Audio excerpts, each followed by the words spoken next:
Olá, seja bem-vindo. Estamos começando mais um programa Entrevista da Hora. E o programa de hoje nós vamos falar sobre o Janeiro Roxo. Você sabe o que é? Pois é, nós estamos recebendo aqui a médica, doutora Silvia Souza, médica da família e comunidade, para falar um pouquinho sobre o Janeiro Roxo, que lembra e traz a necessidade de luta contra a hanseníase. O Brasil é o segundo país no mundo em casos de hanseníase. Mato Grosso amarga a primeira posição entre os estados brasileiros. A situação é ainda mais preocupante, pois a redução drástica de diagnósticos positivos, cerca de 40% no ano passado, 2020 para 2021, não representa efetivamente um controle da doença, mas apenas uma falta de identificação de casos. Doutora, muito bem-vinda, grato pela presença. Essa leitura que faço é mais ou menos isso mesmo? Realmente não houve um controle da doença, mas sim uma queda no diagnóstico? Exatamente. Olá, muito obrigada pelo convite. E realmente Mato Grosso ainda mantém alguns níveis preocupantes, né, de diagnósticos de hanseníase, e que a gente acredita que até nos últimos anos, com relação à pandemia, esse rastreio, né, houve uma diminuição desse rastreio, tanto quanto da hanseníase quanto de outras doenças crônicas também, e o que faz com que esses diagnósticos que a gente tem feito nos últimos anos, né, eles sejam mais dificultados, né, e que ainda existam muitos casos omissos, tendo em vista também que a hanseníase ela é uma doença de difícil percepção, de difícil diagnóstico, que a gente sempre trabalha muito bem, e com o Janeiro Roxo foi enfatizado, né, ele surgiu justamente para nos fazer atentar mais a esses casos que muitas vezes passam despercebidos tanto pela própria equipe de saúde como pelo próprio paciente, e precisa sempre desse alerta, porque é uma doença que já deveria ter sido erradicada, né, há muito tempo, e que no Brasil a gente ainda tem muitos casos mesmo, né. Doutora, quando que foi instituído o Janeiro Roxo? Janeiro Roxo surgiu em 2016 pelo Ministério da Saúde. Nós temos o dia 31 de janeiro, que é o Dia Nacional de Combate, né, e Prevenção à Hanseníase, e instituiu-se então que nesse mesmo mês, no último domingo, fosse estabelecida uma data para lembrar, né, de lembrar dessa prevenção, né, da hanseníase. Então, sempre essas datas que surgem, né, de Janeiro Roxo, temos agora o Janeiro Branco também, né, que é da saúde mental. Então, sempre para lembrar alguma doença, alguma coisa que merece uma atenção especial da população e da equipe de saúde também. Agora, é interessante pensar, né, doutora, porque é uma doença milenar, né? A gente ouve falar na lepra, né, que a hanseníase veio até para quebrar esse estereótipo, esse preconceito que a palavra carregava, né? Mas ela é milenar, ela está na Bíblia, né? E por que a gente ainda se pega sem saber direito, por exemplo, como identificar? A senhora falou, não é fácil o diagnóstico, né? Método de como ser transmitido. É engraçado a gente pensar que tanto tempo existindo e a gente continua em dúvidas, né? Exatamente. A gente percebe que o diagnóstico é muito difícil, porque existem milhares de outras doenças, inclusive de pele, né, que têm uma forma muito semelhante à hanseníase. Outras doenças infecciosas, então, outros quadros neurológicos, inclusive, né, doenças neurológicas, que quando tem um acometimento de nervos, né, então a gente percebe que a gente tem uma dificuldade, tanto enquanto profissional de saúde, quanto de paciente, de perceber, né, que uma mancha pode ser uma hanseníase, ou de um formigamento, uma dor, né, em algum membro possa estar relacionado a algum acometimento de nervo. Então, isso realmente é muito difícil devido à semelhança com outros vários diagnósticos que a gente tenha. E é também a questão, principalmente aqui no Brasil, do difícil acesso, né? Apesar de que a gente tem as unidades de saúde, tem as equipes que vão em casa, mas ainda temos condições muito precárias, temos comunidades muito grandes, né? De áreas de abrangência para as unidades. Então, isso tudo dificulta um pouco o acesso, né? A fazer um rastreio adequado da doença. Certo, agora, por exemplo, essa questão das manchas roxas insensíveis, ela é bem difundida. Eu me lembro de algumas propagandas do governo federal, estadual. Agora, ela se manifesta sempre assim? Não. Então, essa é a maior dificuldade, né? Perceber, porque baseado em experiências mesmo, a gente percebe que existem vários tipos de mancha, né? Que podem ser hanseníase. Então, além de outras milhares que a gente tem de outras doenças, né?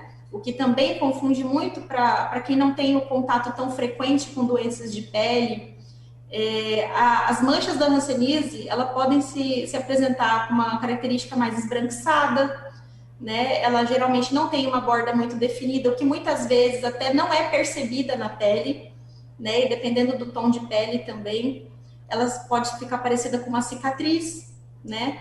Ela pode ser mais acastanhada, né? Ter um tom mais amarronzado e pode se assemelhar a outras doenças também de pele que se manifestam, ou também algumas manchas de sol, né? Ou outras doenças qualquer que, né? Sempre uma doença vai se manifestar de alguma forma na pele, o que também confunde bastante. Ou ela pode ter uma cor mais avermelhada.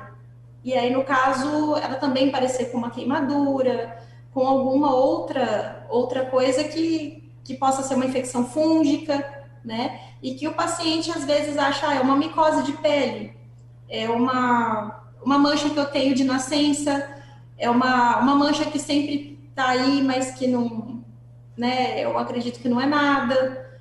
Então, ou às vezes em algum local também que a pessoa não perceba, muitas vezes no dorso, né?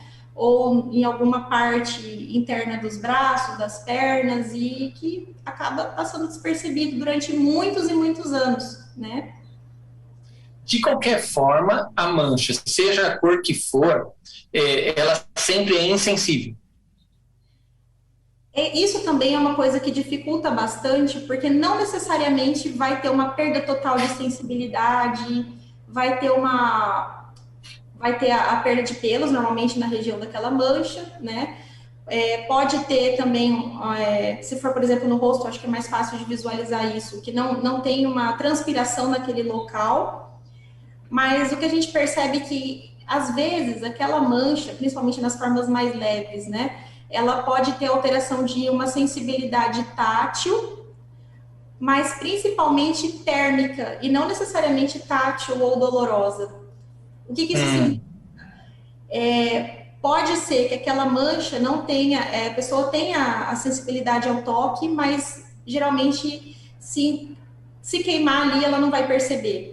Ou se encostar alguma coisa, né, muito fria, também não vai perceber.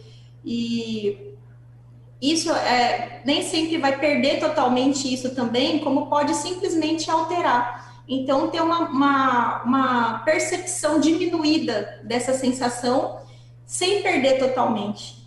Então, isso confunde muito, isso é muito difícil de perceber, né? E aí, a avaliação clínica entra como uma coisa importantíssima, porque o ideal é a gente receber esses pacientes e fazer o teste térmico, né? Coloca o quente, coloca o frio naquele lugar, compara com outros lugares onde não existe aquela mancha, e a gente vai perceber que, em muitos casos, a pessoa tem a percepção, só que ela confunde se é quente, se é frio, ou seja, ela tem a percepção do tato, só que ela está diminuída, ela tem uma dificuldade de perceber se é quente ou se é frio. Então, isso, em casa, é muito complicado, né? Da pessoa falar, nossa, eu tô com uma alteração de sensibilidade e pode ser hanseníase. Isso não vai acontecer, né? É muito complicado. Até porque ela pode se enganar, né? Se ela pega uma coisa quente e coloca, ela sabe que está quente, porque ela pegou com os dedos, né? E aí ela pode se enganar mesmo, né? Exatamente. Então, é muito, muito sensível, é muito delicado esse diagnóstico, né? Dessa forma. Agora, qual que é, doutora, desculpa interrompê-la, qual que é, assim, a forma mais adequada da gente identificar a doença, então? Sempre, qualquer mancha que se perceba, uma mancha que tem uma duração maior, que não desaparece, sempre o diagnóstico clínico é a primeira opção. Então, sempre procurar o médico para fazer essas avaliações, né? Nós temos alguns aparelhinhos, uns filamentos que se chamam estesiômetros, que eles vão ajudar também na questão da sensibilidade, né, de fazer os testes de percepção dentro e fora da mancha, a palpação de nervos também, né, que a gente treina bastante ao longo da faculdade e na prática médica também, para identificar nervos espessados, né, e a gente tem alguns nervos específicos que são testados, que são altamente sugestivos desse diagnóstico. Então, basicamente, a primeira opção é a avaliação pelo exame físico no consultório, que é um exame bem detalhado, bem específico, e em seguida, mesmo assim, se gera alguma dúvida, né, a gente faz a baciloscopia, que é a pesquisa, né, a biópsia da pele do paciente, até mesmo para ajudar a nortear depois um posterior tratamento, porque mesmo que às vezes tenha a mancha, não se consegue, às vezes, determinar o tipo, né, da hanseníase a ser tratado, temos várias formas, né, então esse tratamento de 6 meses, de 1 ano, vai depender muito dessa classificação do paciente. Então nós temos um exame confirmatório, que é a baciloscopia, que é a pesquisa desse bacilo na pele. Mas o principal sempre é o exame físico, isso sem dúvida. E que deveria ser, por ser uma coisa fácil, acessível, né, deveria contribuir bastante para a gente ter um maior controle da doença. Só que outros fatores também, né, a questão da política mesmo, da gestão, ou do tempo, né, de que a pessoa às vezes deixa de acompanhar, né, mesmo quem já tratou, tendo em vista que a doença pode recidivar, né, ou até às vezes alguém que mora ali na mesma casa que não passou por avaliação. Então isso tudo, se deixar passar, acaba fazendo esse número de casos se manter sempre alto. É isso que eu ia perguntar. O tratamento ele é definitivo, né? Quer dizer, eu fiz o tratamento, vamos dizer, é 6 meses ou é 1 ano, depende da forma como a doença se apresenta. Eu estou curado, a senhora falou que é remissível, quer dizer, pode voltar. Pode voltar. E o que a gente observa também é porque, às vezes, o paciente ele tem complicações em função daquela doença, tem as questões das sequelas, né? E muitas vezes é um paciente que tratou, né, durante um tempo, que foi um tratamento de 6 meses, e que a gente percebe que muitas vezes precisa ser retratado, né? Então, por isso que é interessante que esse paciente que já fez o tratamento de hanseníase faça sempre um acompanhamento, né, para reavaliação, para avaliação se houve, por exemplo, alguma sequela que passou batida em algum tratamento que ele tenha realizado, e no caso a família toda que tem o contato também, né, fazer essa avaliação. Como que é a transmissão, doutora? A transmissão geralmente é por via respiratória, né? A principal forma de transmissão, pelas vias aéreas superiores. Então, o que, né, parece difícil da gente imaginar, porque muita gente pensa que é puramente o contato com a lesão, né? Ou às vezes um copo que alguém usou, ou um garfo, ou algum assento do vaso sanitário. Mas a gente tem que lembrar que é uma via respiratória, porque o Mycobacterium lepre, né, que é o bacilo que transmite a doença, ele é da mesma família da tuberculose, né? E só que diferente da tuberculose, né, a tuberculose tem uma capacidade de transmissão assim rápida, um curto tempo, né, em contato com aquele bacilo, a pessoa pode desenvolver a doença. No caso da hanseníase, não. É um contato prolongado. Então, assim, uma carga que vai sendo mantido contato durante muito e muito tempo. Então, geralmente, são pessoas que convivem na mesma casa durante muitos anos, né? E vai adquirindo, né, por um tempo prolongado, mas o potencial de adoecer já é menor do que na tuberculose, já exige um tempo muito maior. Então, às vezes, o bacilo ele fica incubado durante muitos e muitos anos até ele realmente se manifestar, e que vai depender também muito da condição imunológica da pessoa, da defesa dela. Entendi. A senhora falou em sequelas, né? A gente tem uma parceria do CERMAC, né, que é o Centro de Especializado no Governo do Estado, que junto com a Aliança, deixa eu só buscar aqui minha cola, né? Aliança contra a Hanseníase, né?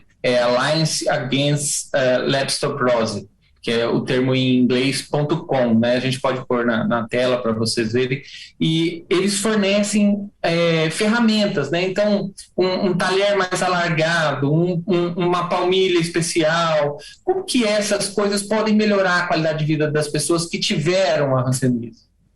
Sem dúvida, né? A gente, infelizmente, não deveria mais, né, considerando tantos anos, né, de evolução dessa doença, a gente já tem um conhecimento grande dela, né, para diagnóstico, para erradicação, mas como ainda existem muitos casos omissos, então, infelizmente, em algumas cidades, em alguns locais, onde o número de casos é tão grande e às vezes o acesso não é suficiente para fazer esse rastreio, a gente ainda encontra muitos pacientes com sequelas, já com alguns comprometimentos em função de muitos anos sem fazer esse diagnóstico, né? Então, muitas vezes tem o pé caído, né? Não consegue mais fazer o movimento, né, do pé, ou que tem, às vezes, o dedo também engarra, né, na mão, e que essas limitações, né, acabam necessitando mesmo de algo que possa melhorar a qualidade de vida dele. A gente tenta, né, fazer a reabilitação desse paciente de alguma forma. E para isso a gente, graças a Deus, conta, né, com alguns desses serviços que podem, né, elaborar uma palmilha, um tipo de calçado apropriado para aquela pessoa, ou alguma reabilitação, alguma fisioterapia que possa ajudar também, de alguma forma, a tentar reduzir esses danos causados pela doença, né? Então, ajuda bastante, sem dúvida. Agora, doutora, a senhora falou dessa dificuldade no diagnóstico, né? Quer dizer, as manchas podem ser múltiplas, diferentes cores, em locais onde as pessoas às vezes nem veem, né? Não é bem a questão da hipersensibilidade, né? A mudança, aliás, da sensibilidade, né? Como é que a pessoa pode procurar um auxílio médico se ela tiver alguma dúvida? Porque eu vi recentemente uma matéria do governo do estado até falando de uma pessoa que passou 4 anos tratando o reumatismo, né, até descobrirem que não era hanseníase. Já estava numa situação mais difícil. Então, qual o setor, qualquer unidade básica de saúde ou não, o ideal é procurar alguém que tem um conhecimento maior? O que a senhora recomendaria? Bom, para as pessoas do SUS, né, os pacientes do SUS têm acesso à unidade básica de saúde, que é a unidade mais próxima de casa, que é a porta de entrada do serviço, e é onde são realizados os tratamentos, onde são disponibilizadas as medicações, né? Então, o caminho é esse, né? Inclusive, as unidades têm programas, né, de fazer esse rastreio, dos agentes de saúde irem periodicamente em casa com o médico, com a enfermeira para fazer esses testes, para fazer essas avaliações. Tem tudo registrado sobre aquelas famílias que tem o paciente que realizou o tratamento e que volta e meia deve ser reavaliado. Então, sempre a unidade de saúde faz esse trabalho mais importante, digamos assim, na comunidade como um todo, né? E para os pacientes particulares, né, nós temos os especialistas, né, infectologistas, dermatologistas, o médico de família, né, e temos também alguns especialistas rancenologistas, né, então esse acesso, né, esse acesso à equipe de saúde, ele pode ser feito tanto no particular quanto no SUS, né, mas o tratamento geralmente é direcionado ao SUS, nas unidades básicas de saúde. Toda a medicação é gratuita, fornecida pelo Estado, né? Fornecido pelo governo. E aí, esse tratamento, né, tem uma dose supervisionada inicialmente, são doses mensais, né? E de acordo com a classificação desse paciente, forma leve, paucibacilar ou forma mais grave, multibacilar, vai ser instituído o tempo de tratamento e também com reavaliações periódicas, principalmente para esses pacientes que estão em tratamento, né? Eles são constantemente reavaliados quanto aos testes de incapacidade, para observar se teve algum avanço, algum comprometimento, alguma reação ao tratamento. Então, esse segmento, mesmo depois que se inicie, porque a gente fala que logo que se inicia o tratamento, a pessoa passa a não transmitir mais. Porém, é necessário fazer o tratamento adequado, não interromper essas medicações e fazer essas reavaliações constantes, porque o bacilo estando ali, ele tem risco, né, de fazer um comprometimento de nervo, ou alguma nova mancha que possa surgir, e de acordo com essa reavaliação, a gente pode redefinir um tempo de tratamento, ou pode, às vezes, necessitar de alguma alteração, né, ou de maiores orientações, maiores avaliações. Então, é importante o acompanhamento. E após o tratamento nem se fala, né? Então, não é um tratamento que se faça que deva ser abandonado depois. É uma coisa que constantemente tem que ser reavaliada em função disso, de observar se há alguma possibilidade de recidiva da doença ou de mais tempo de tratamento também. Então, isso é importantíssimo. Perfeito, doutora. Nós estamos chegando aqui no final do nosso programa, no final do tempo. Eu queria deixar o microfone aberto para suas considerações finais. Lembrando que, embora seja mais raro em crianças, a hanseníase também acomete crianças menores de 15 anos, né? Já é comum realizar esses diagnósticos, tá? Principalmente em algumas áreas mais precárias que a gente observa que não houve aquele rastreio adequado ou que não houve um acompanhamento adequado daquela família que teve o paciente que tratou. Então, principalmente se alguém teve alguma história de contato na família, dentro de casa, deve, mesmo que não receba a equipe com frequência, deve procurar a unidade de saúde para fazer essa pesquisa de manchas, tá? Então, mesmo que até não perceba mancha nenhuma, mas é importante fazer essa avaliação regular para a gente pesquisar essas manchas, né? Porque muitas vezes, como eu falei, a mancha ela é muito discreta, ela passa imperceptível. Ou às vezes. Caso tenha tido contato com alguém que foi diagnosticado, né, doutor? Isso, exatamente. E também porque confunde bastante com doenças reumatológicas, neurológicas. Então, sempre a gente vai fazer essa abordagem completa, né? O médico de família, na unidade de saúde, ou os outros demais especialistas clínicos também, em função de avaliar a pessoa da cabeça aos pés, né? Qualquer mancha suspeita que se tenha, a gente vai fazer uma avaliação completa, porque por mais que aquela mancha não seja tão suspeita, mas tem que ser avaliado de forma completa, porque esse rastreio, esse controle é importantíssimo e a gente percebe que ainda não tem de forma satisfatória, né? E a doença continua sendo transmitida, sendo propagada por aí, infelizmente, né? Tá ok, doutora. Obrigado pelo esclarecimento. Eu que agradeço o convite mais uma vez e sempre é importante, né, trabalhar essa questão da prevenção dessas doenças, porque são doenças graves que a gente precisa de um controle maior e tem visto que com a pandemia, né, muita gente ficou sem acompanhamento de várias outras doenças também, mas continuem cuidando também dessa parte, né, de outras doenças, tá? Então, muito obrigada. Ok, obrigado, doutora. Grato a você, que é cidadão, telespectador dessa TV pública, a TV Assembleia de Mato Grosso. Aqui a gente leva informação de qualidade que pode fazer diferença no seu dia a dia. Esse programa você vê às 9 da noite, 9h30, também ao meio-dia e às 5 da tarde. E no YouTube, youtube.com/TV Assembleia MT. Fiquem com Deus e até a próxima.